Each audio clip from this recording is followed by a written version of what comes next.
Let us begin. The Little Match Girl. Most terribly cold it was. It snowed and was nearly quite dark and evening, the last evening of the year. In this cold and darkness there went along the street a poor little girl, bareheaded and with naked feet. When she left home, she had slippers on, it is true. But what was the good of that? They were very large slippers, and the poor little thing lost them as she scuffled away across the street because of two carriages that rolled by dreadfully fast.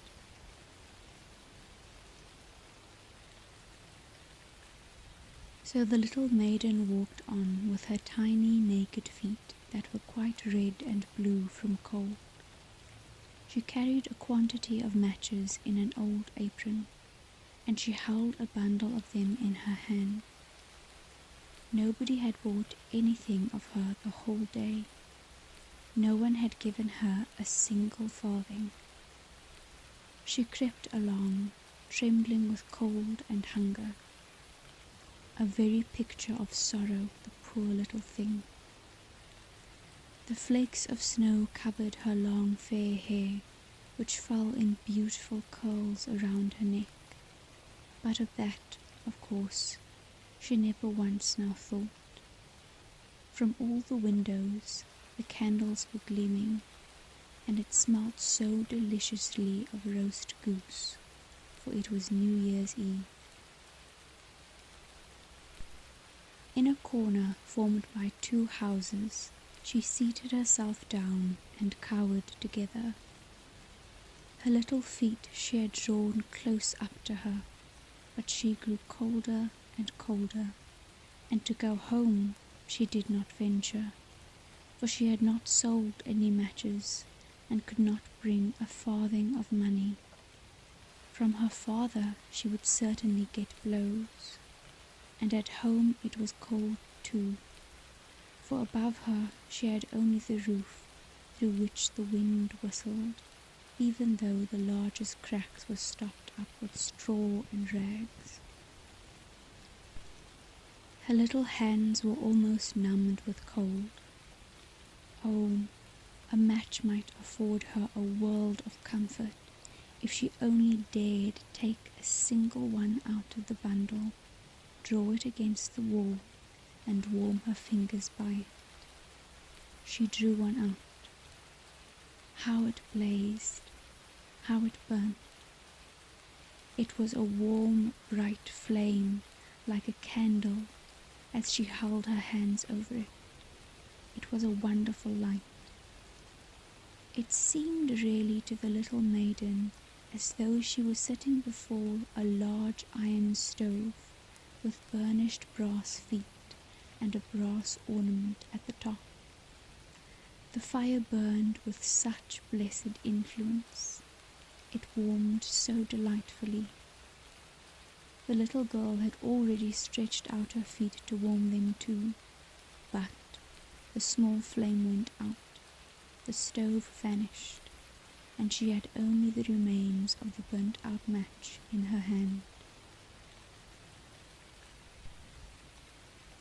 She struck another against the wall.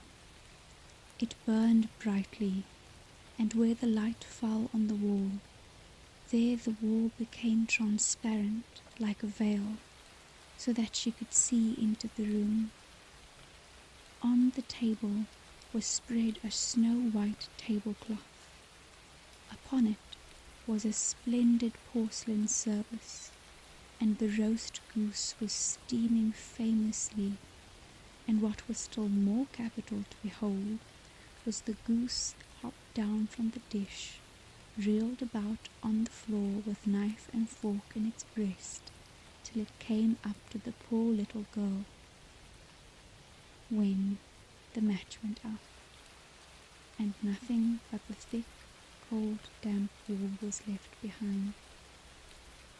She lighted another match. Now, there she was, sitting under the most magnificent Christmas tree. It was still larger and more decorated than the one she had seen through the glass door in the rich merchant's house. Thousands of lights were burning on the green branches, and beautifully colored pictures, such as she had seen in the shop windows, looked down upon her. The little maiden stretched out her hands towards them when the match went out.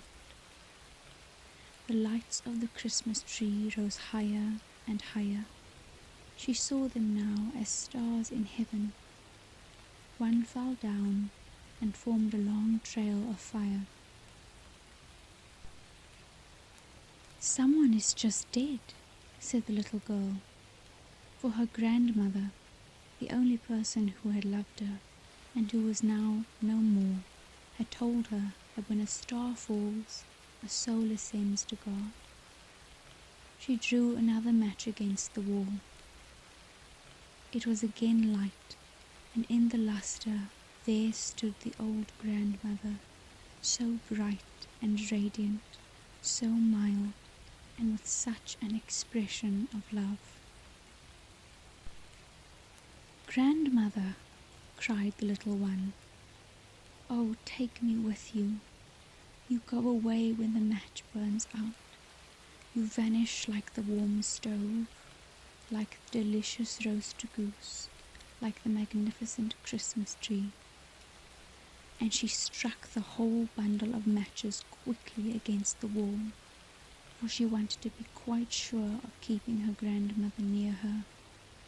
And the matches gave such a brilliant light that it was brighter than at noonday. Never formerly had the grandmother been so beautiful and so tall. She took the little maiden on her arm, and both flew in brightness and in joy so high, so very high. And then above there was neither cold, nor hunger, nor anxiety. They were with God. But in the corner at the cold hour of dawn sat the poor little girl, with rosy cheeks and with a smiling mouth, leaning against the wall, frozen to death on the last evening of the old year. Stiff and stark sat the child there with her matches, of which one bundle had been burnt. She wanted to warm herself, people said. No one had the slightest suspicion of what beautiful things she had seen. No one even dreamed of the splendor in which, with her grandmother, she had entered on the joys of a new year. And that is that.